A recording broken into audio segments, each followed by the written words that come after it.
Bismillahirrahmanirrahim. Assalamualaikum warahmatullahi wabarakatuh. Alhamdulillahi rabbil alamin. Alhamdulillahilladzi ja'alana ummatan muhammadiyatan ummatan wasata linakuna syuhada bainan nasi yaumal qiyamah. والذي أنعمنا بنعمة الإيمان والإسلام والأخوة والسلامة والكرامة وأمرنا بالتمسك بكتاب الله وسنة رسول الله وأوجب علينا الأمر بالمعروف والنهي عن المنكر وأشهد أن لا إله إلا الله وحده لا شريك له lahul mulku wa lahul hamdu yuhyi wa yumitu wa huwa ala kulli syai'in qadir wa asyhadu anna Muhammadan abduhu wa rasuluh alladzi qad ballagha risalah wa addal amanah wa kashafal ghummah wa jahada fillahi haqqa jihadih hatta atahul yaqin. Allahumma shalli ala sayyidina wa habibina wa syafiina Muhammad sallallahu alaihi wasallam wa ala alihi wa sahbihi wa tabi'in wa tabi'ihi tabi'in wa man tabi'ahum bi ihsanin ila yaumiddin, amma ba'du.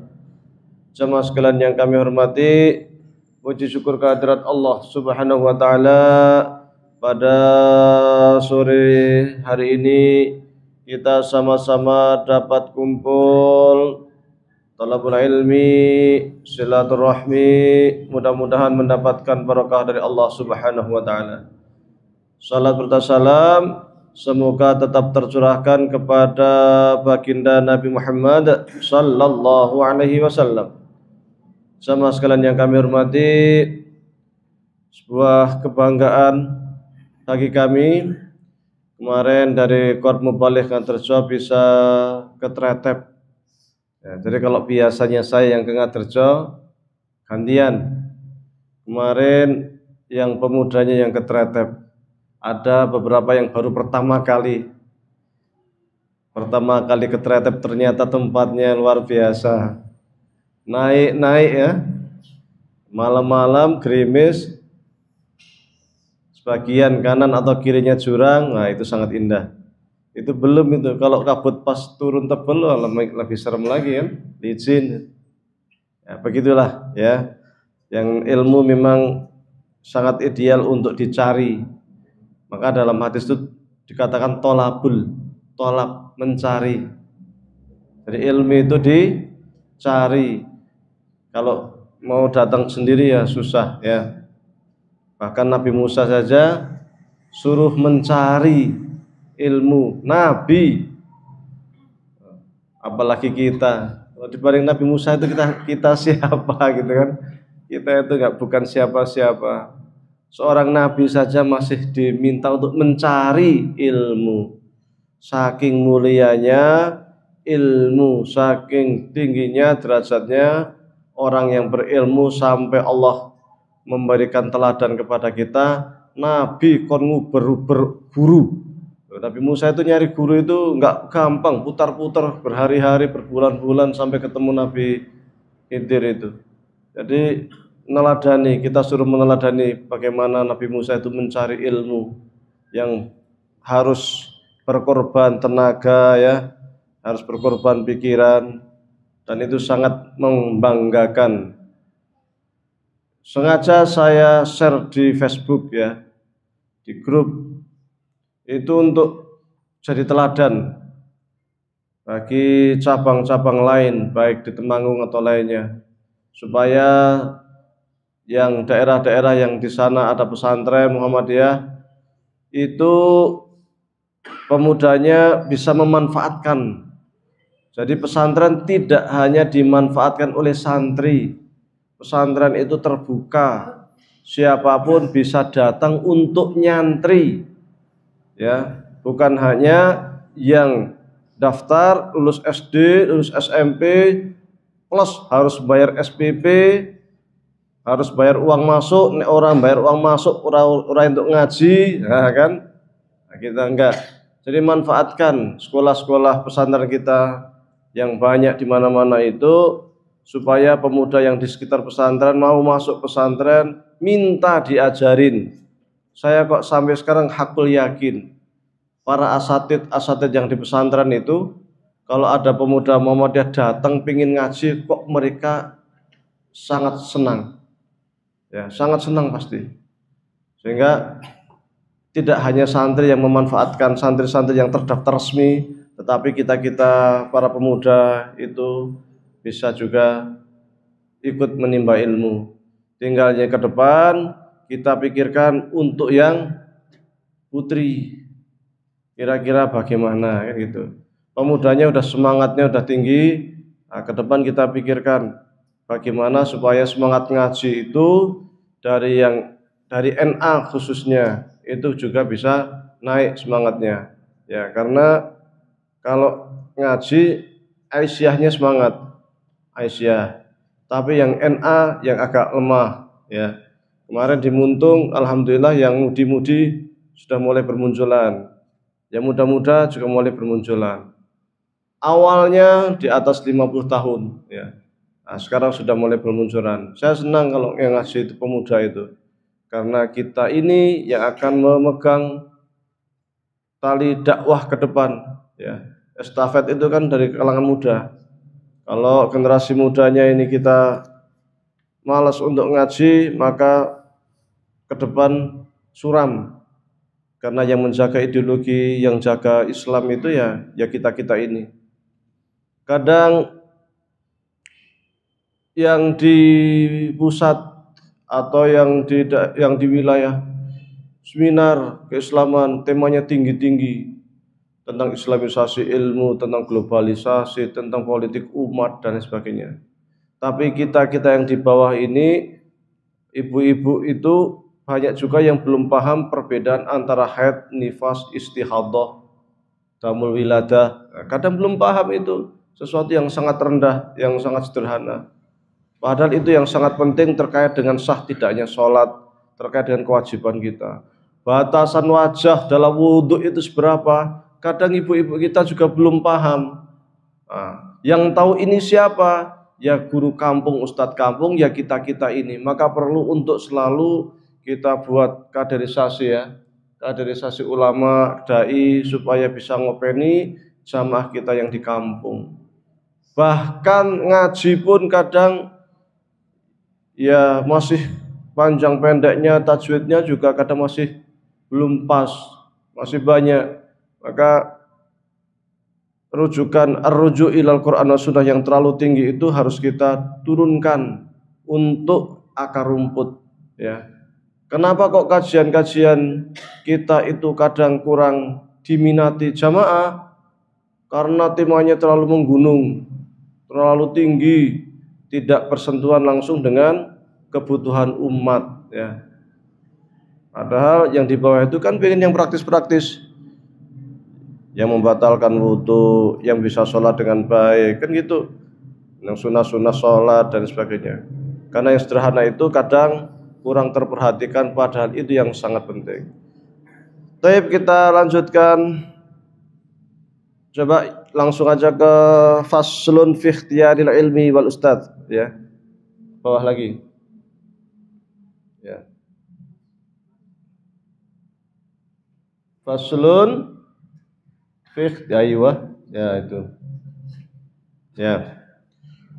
Faslun utawi iki iku pasal jadi bahasa Jawa. Fi ikhtiyaril ilmi di dalam memilih ilmu. Yang bawa kitab sudah ketemu? Sudah ya?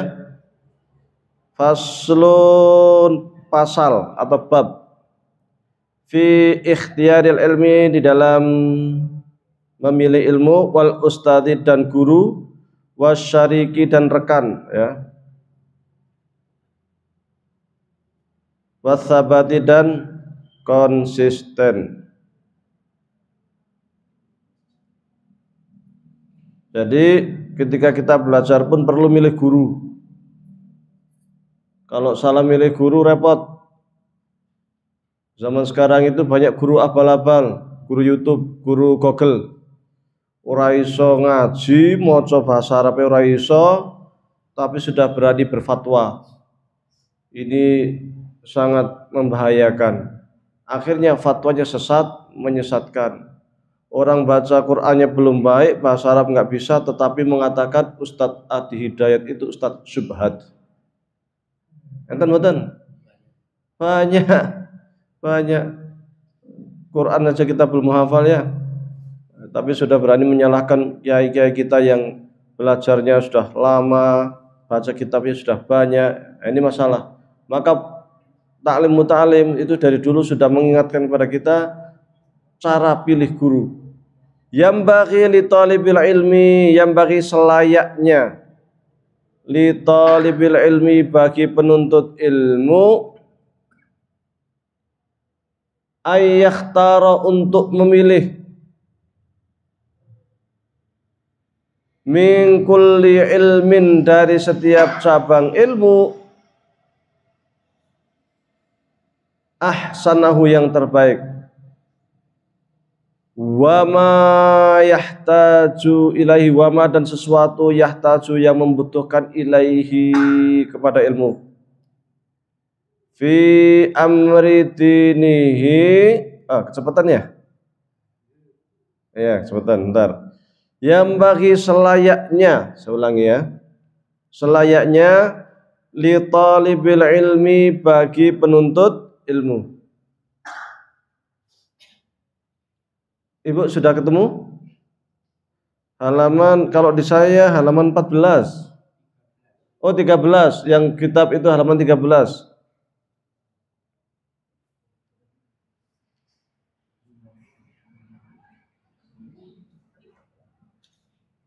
Halaman 13, buku yang warna hijau.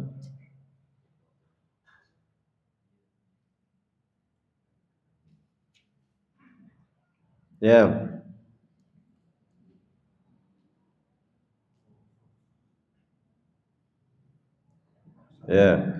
Yang bagi selayaknya li talibil ilmi bagi penuntut ilmu. Kitabnya silahkan dicoret-coret, itu akan menjadi sarana dan kenangan luar biasa. Ayyakhtara untuk memilih, ayyakhtara untuk memilih min kulli ilmin dari setiap ilmu, min kulli ilmin dari setiap ilmu ahsanahu yang terbaik baginya. Jadi ilmu apa yang harus kita pelajari? Ilmu yang kira-kira paling bermanfaat untuk diri saya. Ilmu yang kira-kira saya itu bisa mengetahui, menguasai. Kalau kecenderungannya itu menjadi dokter, maka semangat untuk belajar kedokteran. Kalau dia itu sukanya itu pertanian, semangat untuk belajar ilmu pertanian. Karena biasanya orang ketika belajar sesuai dengan yang dia inginkan itu cepat. Tapi kalau belajar tidak sesuai keinginan dia, tidak sesuai dengan bakat, biasanya rondo abot. Biasanya wama dan sesuatu yahtaju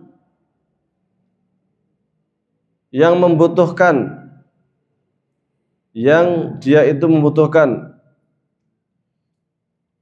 ilaihi kepadanya fi amri dinihi terkait dengan perkara agama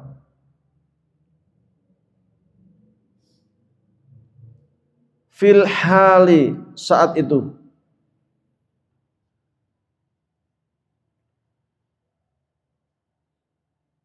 wama itsumma kemudian ma sesuatu yahtaju yang dia membutuhkan ilaihi kepadanya fil ma'al di dalam kehidupannya.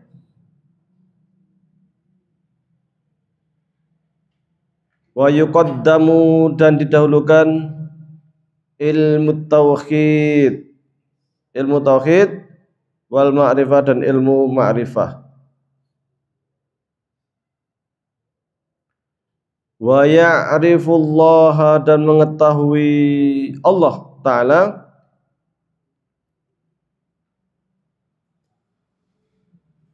bid-dalili dengan dalil.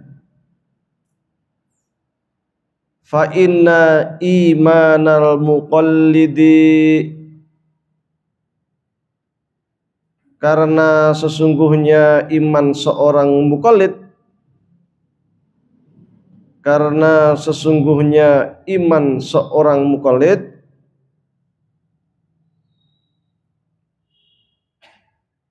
wa in kana sahihan indana, meskipun pendapat kami ia tetap sah. Wa in kana sahihan indana, meskipun menurut pendapat kami ia tetap sah.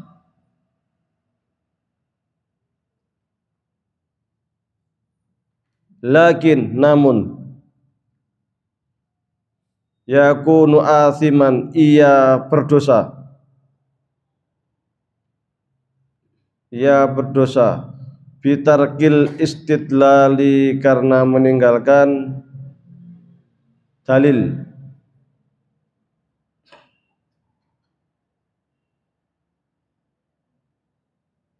Karena meninggalkan dalil.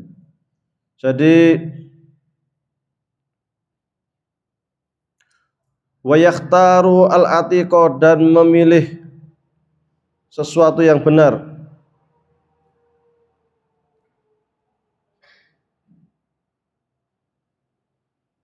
Memilih sesuatu yang benar. Dunal muhdatsati, bukan memilih perkara-perkara bid'ah. Bukan memilih perkara-perkara bid'ah. Qalu, para ulama mengatakan,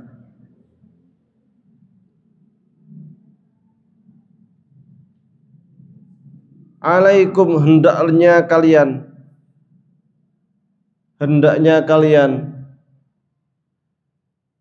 bil atiki, berpegang pada kebenaran. Wa iyyakum, dan hendaklah kalian meninggalkan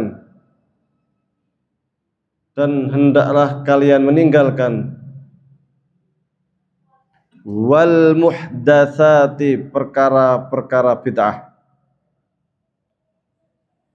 Perkara-perkara bid'ah. Wa iyyaka an tastaghila bihadzal jidali, wa iyyaka, dan hindarilah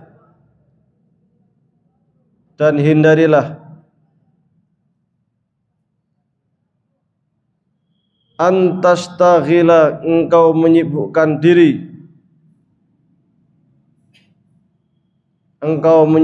diri bihadzal jidali, dengan perdebatan, suka debat.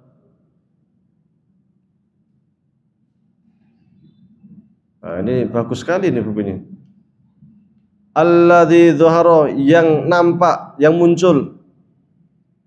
Maksudnya debat itu orang-orang, banyak sekarang orang yang suka debat. Kenapa banyak orang suka debat? Ba'da inqiradil akabiri, setelah menyusutnya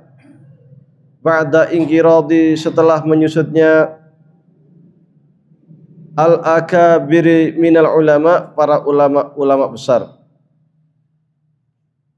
Ba'da inqiradi, setelah menyusutnya al-akabiri minal ulama, para ulama besar. Karena ulama-ulama besar pada meninggal, akhirnya yang tinggal orang-orang bodoh. Jadi perdebatannya antara orang bodoh. Fa innahu, karena suka debat itu yub'idu menjauhkan anil fikhi dari fikih atau ilmu atau pemahaman. Ya, al-fikih boleh pemahaman. Wa yudayyi'u al-umra dan membuang-buang umur. Membuang-buang umur. Wa yurithul wahsyata dan mewariskan keburukan.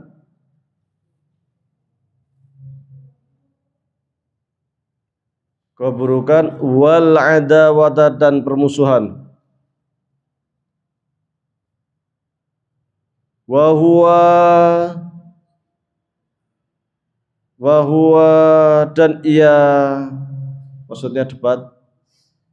Wa huwa dan ia min asyratis sa'ah termasuk tanda-tanda hari kiamat.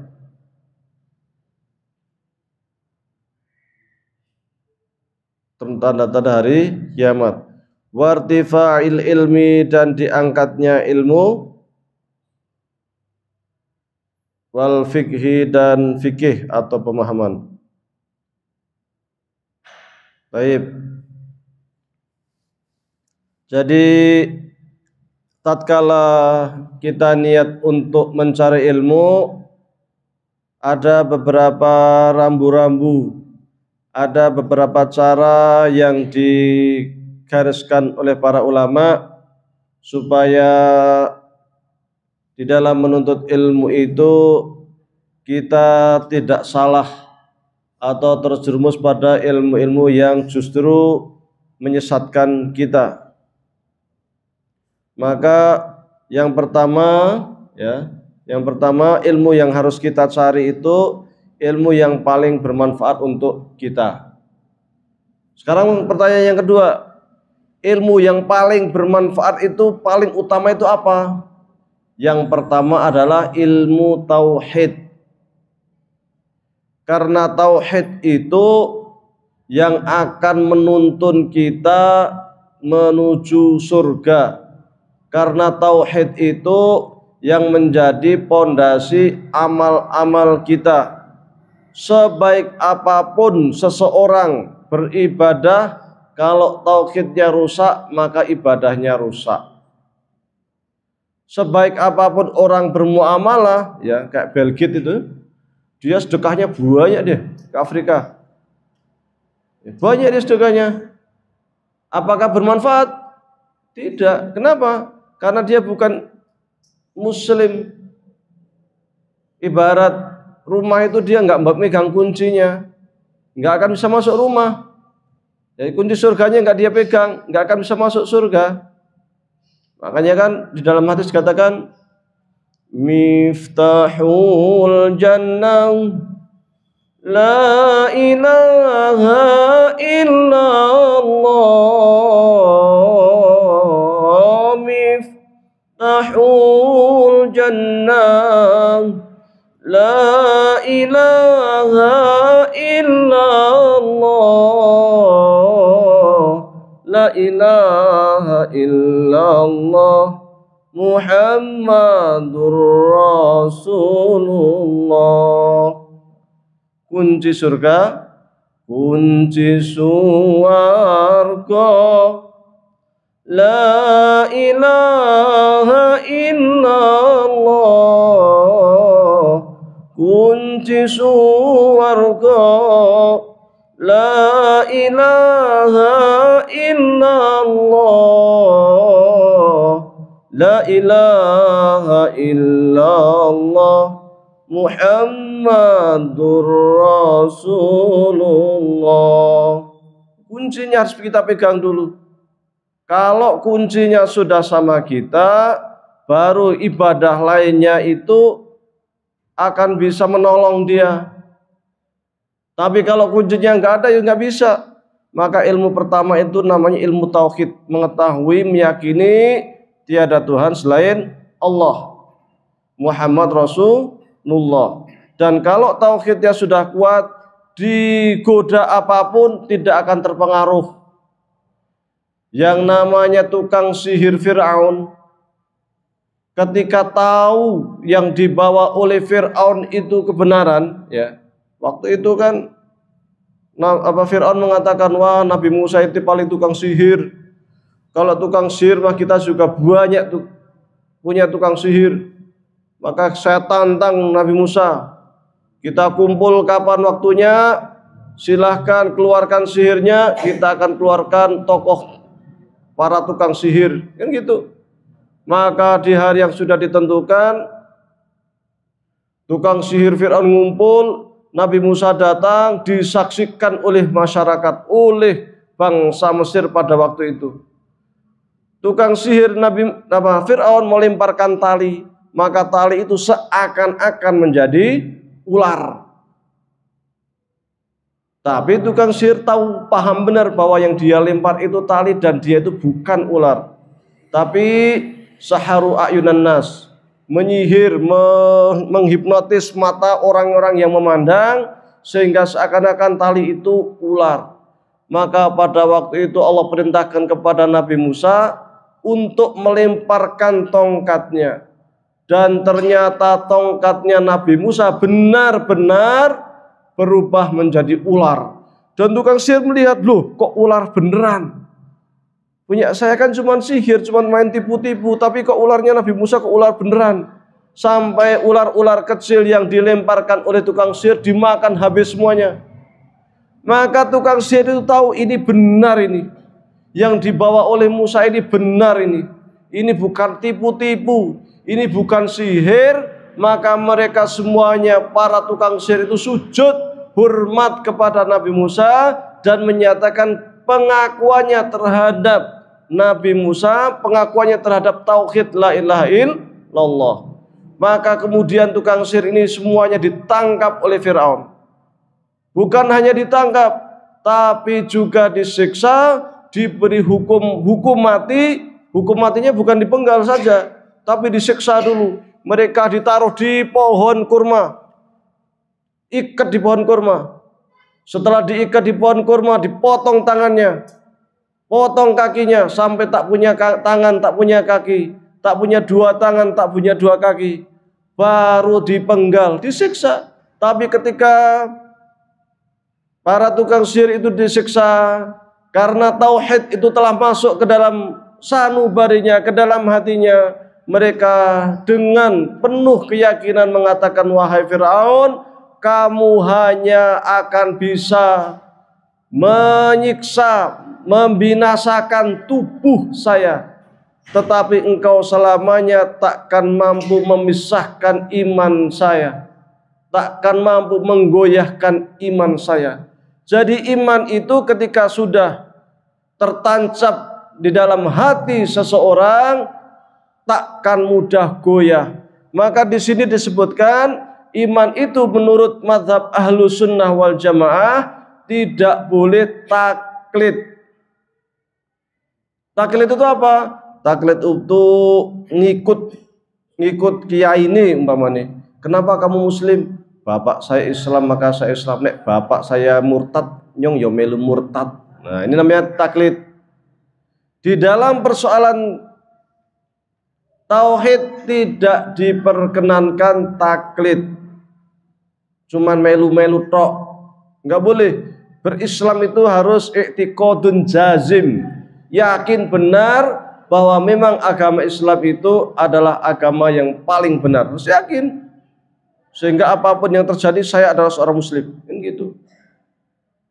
I'tiqad jazim. Kalau di dalam persoalan fikih boleh taklid. Kenapa kamu subuhnya kok pakai kunut?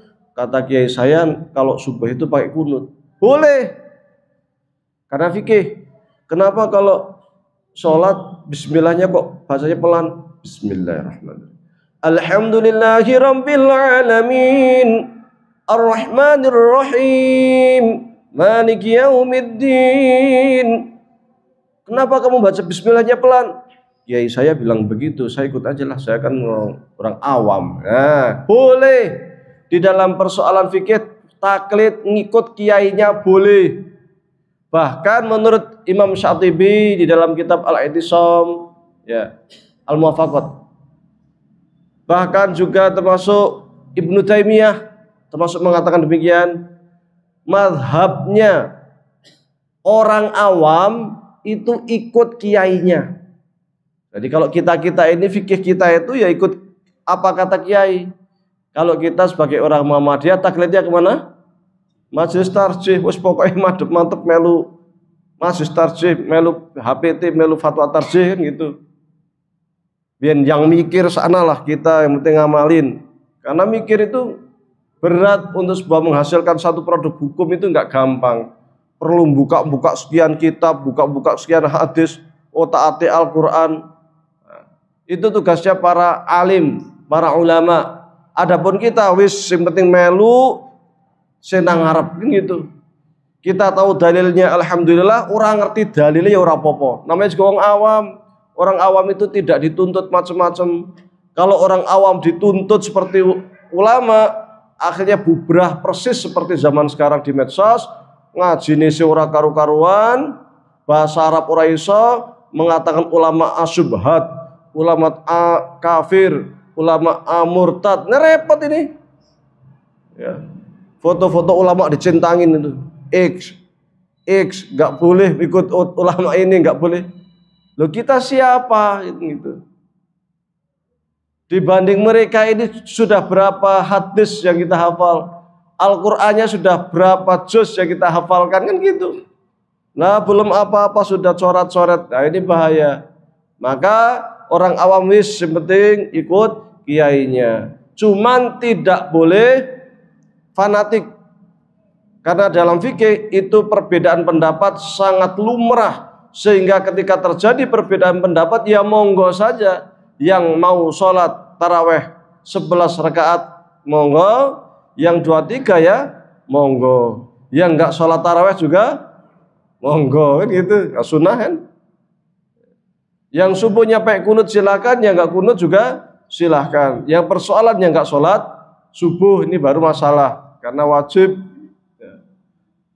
Tapi untuk akidah tidak boleh, harus yakin. Karena kalau sudah yakin, insya Allah apapun yang terjadi tetap berpegang teguh pada keislaman.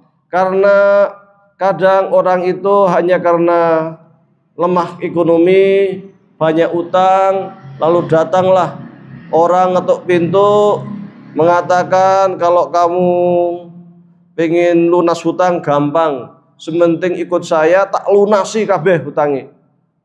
Tahu-tahu disuruh ke gereja, ya kan? Ini terjadi.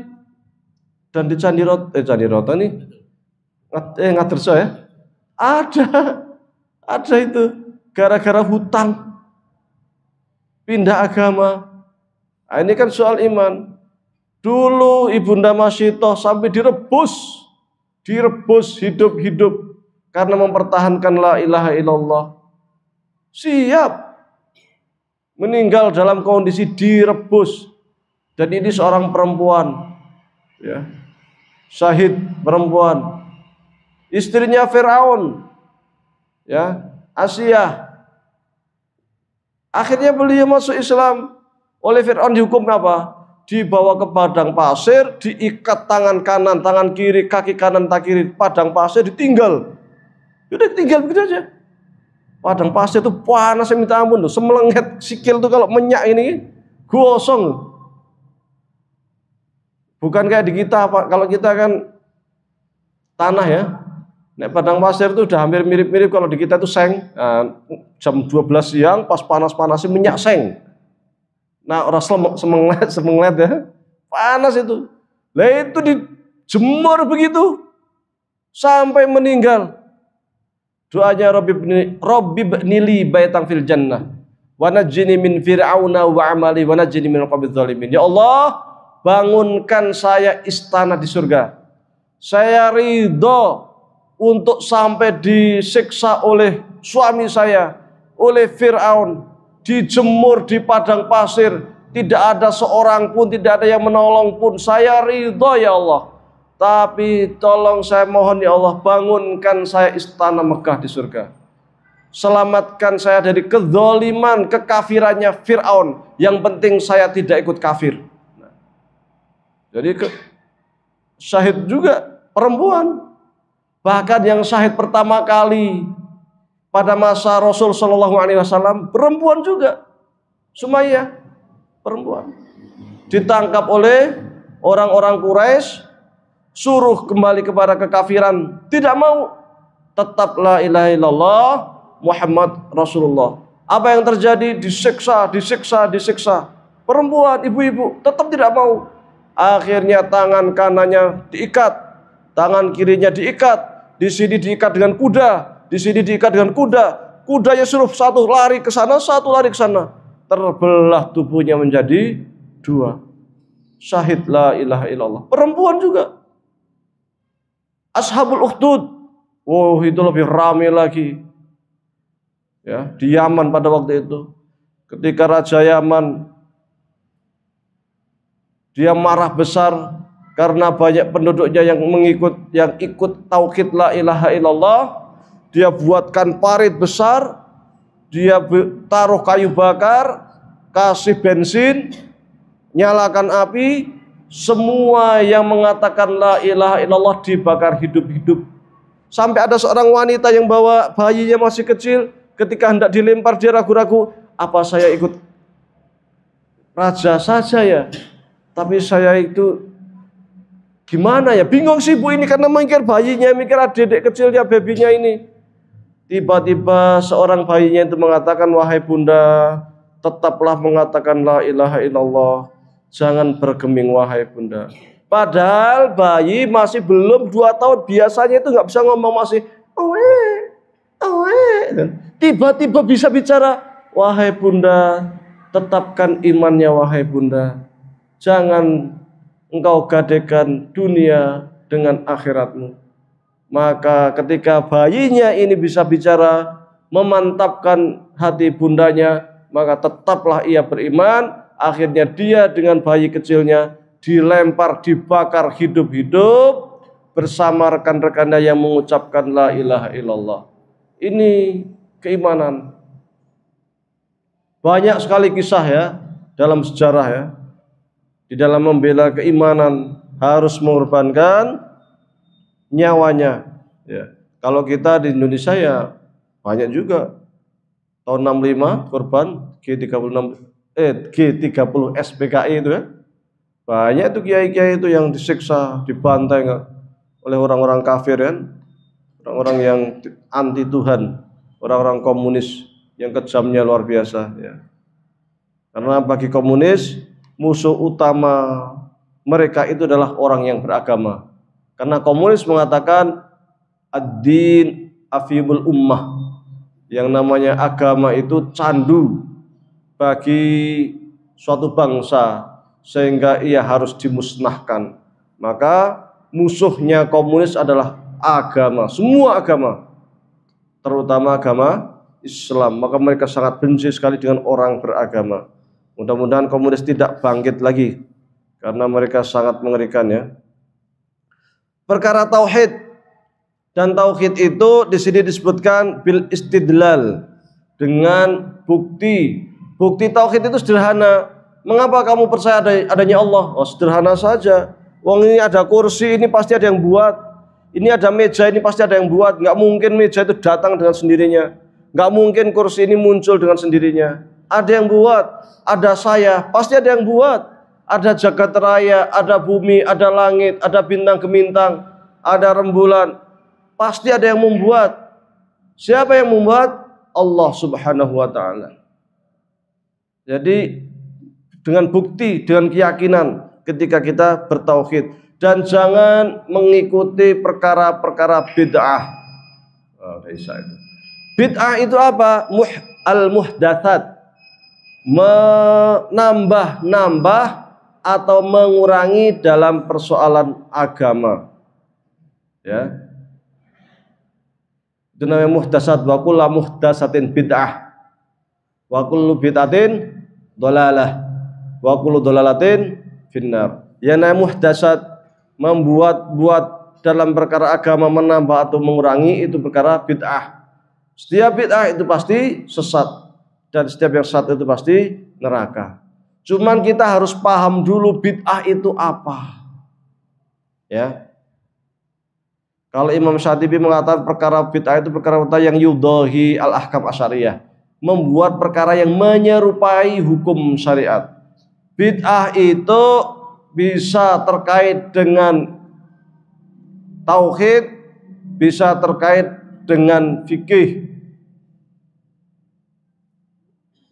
Maka kalau di dalam perkara tauhid, perkara bid'ah itu misalnya mengatakan, beranggapan bahwa Allah itu bertempat. Ini bid'ah. Kenapa bid'ah? Karena tempat itu ciptaan Allah, dan Allah ada sebelum ada tempat. Sebelum Allah ciptakan apapun itu, Allah sudah ada. Sebelum Allah menciptakan langit bumi seisinya, Allah sudah ada. Sehingga Allah tidak membutuhkan apapun. Makanya salah satu sifat Allah itu Al-Qayyum. Al-Qayyum itu tidak membutuhkan apapun. Kalau Allah membutuhkan tempat, berarti membutuhkan sesuatu. Maka kalau tempatnya binasa, hancur, bingung. Mau di tempat di mana lagi tempat saya? Kayak orang California sekarang, hancur-hancuran rumahnya, bingung mau tinggal di mana, sudah terbakar semuanya. Nah, Allah tidak bertempat. Kalau kita berkeyakinan Allah tinggal di tempat tertentu, itu bid'ah. Ya. Atau kita berkeyakinan Allah itu seperti makhluk, punya tangan seperti tangannya makhluk, punya wajah seperti wajahnya makhluk, punya mata seperti matanya makhluk, itu bid'ah. Karena menyamakan Allah dengan makhluk. Padahal Allah mengatakan laisa kamitslihi syai'. Allah itu tidak serupa dengan apapun juga. Maka jangan menyerupakan Allah dengan sesuatu. Loh, tapi Allah mengatakan yadullah fawqa aydihim. Ini kan ayat Al-Quran, tangan Allah di atas tangan mereka. Bukannya Allah itu berarti punya tangan. Maka kita jawab, yadullah fawqa aydihim, tangan Allah di atas tangan mereka. Oleh para ulama ahlu sunnah dimaknai dua hal. Yang pertama, supaya kita tidak terjatuh dalam ahlul bid'ah, yang namanya kita cukup membaca, tapi serahkan maknanya hanya Allah yang tahu. Pokoknya Allah mengatakan yadullah fawqa aydihim, kayak apa? Wallahu alam. Kenapa kita mengatakan wallahu alam? Loh, kan di dunia ini nggak ada yang melihat Allah, kan gaib. Maka kita katakan wallahu alam. Mungkin aja nggak ada yang lihat kan? Maka kita katakan wallahu alam. Yang penting Allah mengatakan yadullah fawqa aydihim, wis, saya beriman, saya percaya. Ini ayat Al-Quran, Allah mengatakan demikian, saya percaya. Tapi tangannya bagaimana? Apakah jarinya 4 atau 5? Kukunya pendek apa panjang? Allahu alam. Ya kan? Enggak usah mikir. Wajaa rabbuka wal malaku saffan saffa. Dan malaikat berbaris datang bersama Allah. Nanti ada Allah, malaikat. Bruk kayak militer itu kan. Kita kalau maknanya pada berarti Allah itu kayak manusia, kayak militer gitu. Di depan, belakangnya malaikat. Apa jawab kita? Wallahu a'lam. Lagian kita nggak ngeliat, nggak tahu. Yang penting Allah mengatakan begini, ya wis. Saya baca ayatnya, saya terima ayatnya, maknanya wallahu a'lam. Ora usah diutak-atik. Supaya apa? Supaya tidak terjatuh kepada al-muhdatsat, perkara-perkara bid'ah. Kalau kita memaknai, oh Allah itu nanti akan berjalan berbaris bersama malaikat, kita berarti telah menyamakan Allah dengan makhluk. Maka kita jatuh ke dalam perkara bid'ah. Sementara Allah itu laisa kamitslihi syai'. Itu paling aslam, paling selamat. Dan itu yang tertulis di HPT. Ya. Atau para ulama Ahlussunnah menggunakan cara yang kedua, apa itu? Takwil. Jadi ketika Allah mengatakan tangan Allah di atas tangan mereka, maksudnya adalah qudratullah fawqa qudratihim. Jadi kehebatan Allah di atas kehebatan seluruh umat manusia. Ketika Allah Rasul mengatakan Allah itu setiap sepertiga malam turun ke langit bumi, maka yang dimaksud bukan Allah itu turun, karena dunia itu kata Ustaz Rafi semalam, bumi itu kalau kita lihat di YouTube itu kecil. Nanti ada benda-benda yang besar yang gede banget. Sementara Allah itu Allahu Akbar, lebih besar lagi. Apakah kemudian Allah itu mimpes jadi cilik terus melbuning bumi? Karena Allah turun di langit bumi setiap sepertiga malam. Jadi setiap sepertiga malam itu mimpes jadi cilik. Repot kan begini. Padahal malam itu kan berputar terus. Habis dari Ngadrejo pindah lagi kemana, pindah kerjaannya Allah cuma mingslep tok. Repot. Ini makanya muhdasat, bid'ah. Maka ulama ahlu sunnah mengatakan ketika Allah mengatakan turun sepertiga malam, yang dimaksud turun adalah rahmat Allah. Allah menurunkan rahmatnya setiap malam sepertiga malam. Allah membuka tangannya, membuka pintu untuk hambanya beristighfar di sepertiga malam. Maka hendaklah kita itu di sepertiga malam banyak-banyak melaksanakan munajat, sholat, tahajudan, doa, istighfar. Karena di sepertiga malam itu rahmat Allah turun. Sepertiga malam itu Allah buka pintu taubat. Ya, jadi masuk akal.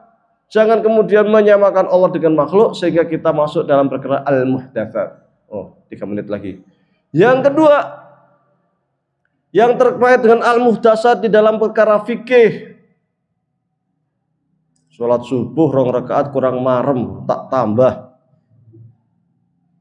3 rakaat sehat, 3 rakaat sehat tak tambah 5 rakaat.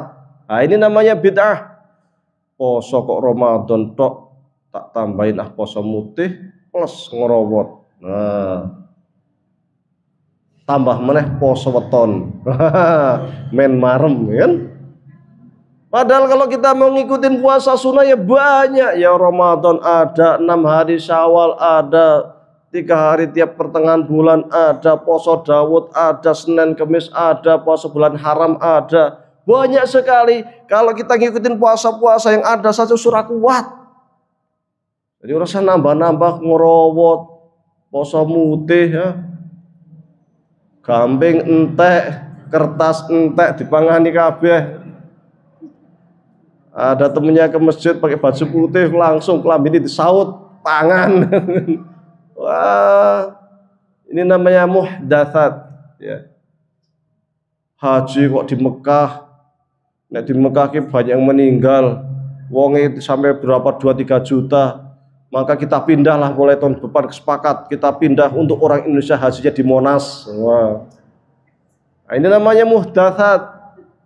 Bid'ah karena ini terkait dengan ibadah. Ibadah itu kita sami'na wa ata'na. Apa kata Rasul? Wis ikuti. Maka kemudian para ulama usul meletakkan sebuah kaidah al aslu fil ibadah at-ta'abbud wal ittiba'. Prinsip di dalam ibadah itu wis pokoknya melu apa kata Rasul sallallahu alaihi wasallam. Ora usah nambah-nambah, ora usah ngurangi. Ngurangi pun bid'ah. Duhur dikurangin 1 rakaat jadi 3 itu bid'ah.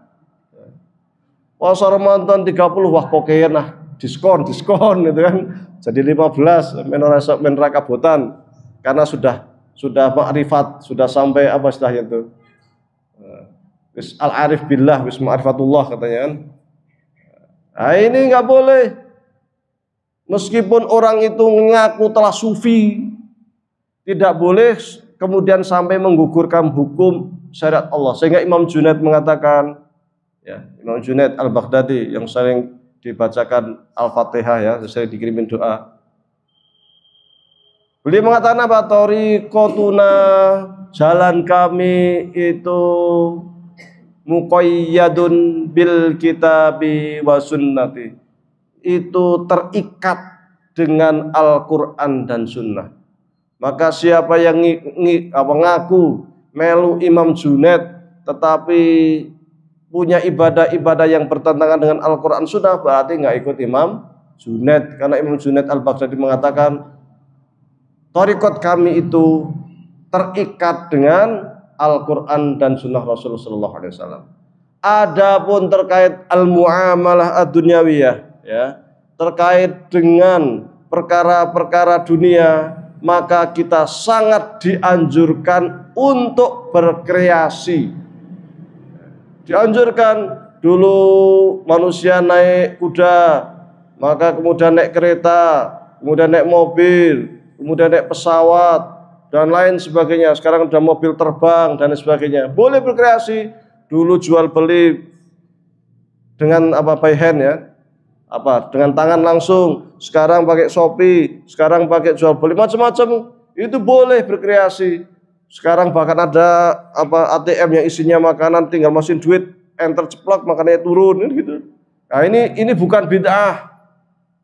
Bukan bid'ah. Itu justru dianjurkan berkreasi di dalam urusan dunia. Maka para ulama fikih membuat satu kaidah juga, al-aslu fil muamalat al-iltifat ilal ma'ani wal maqasid.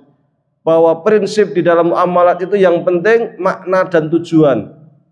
Lainnya terserah biaya caranya, yang penting tujuannya itu sesuai dengan hukum syariat, sah. Mau wudhu pakai padasan, wudhu pakai keran, pakai gayung, pakai terserah. Yang penting wudhu nggo baju sah, kan gitu. Jadi bebas kalau di dalam perkara muamalah. Bahkan dianjurkan untuk berkreasi, ya. Bahkan kalau muamalah kita nggak berkreasi repot. Maka Rasul mengatakan, antum a'lamu bi umuri dunyakum.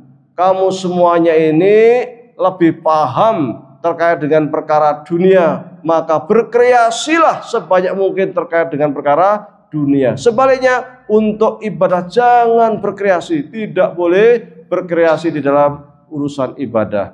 Simpelnya di dalam Muhammadiyah dikatakan purifikasi dan dinamisasi. Purifikasi itu di dalam urusan akidah, ibadah. Ora usah neko-neko, ikut apa kata Rasul, ikuti kata Quran. Dalam muamalah dinamis, bebas berkreasi, ya. Taib, kurang lebihnya mohon maaf, ya. Ada pertanyaan? Ya. Mudah-mudahan memberikan manfaat barakah untuk kita semua. Aqulu qouli hadza wastaghfirullah li wa lakum nun wal qalami wa ma yasturun. Assalamualaikum warahmatullahi wabarakatuh.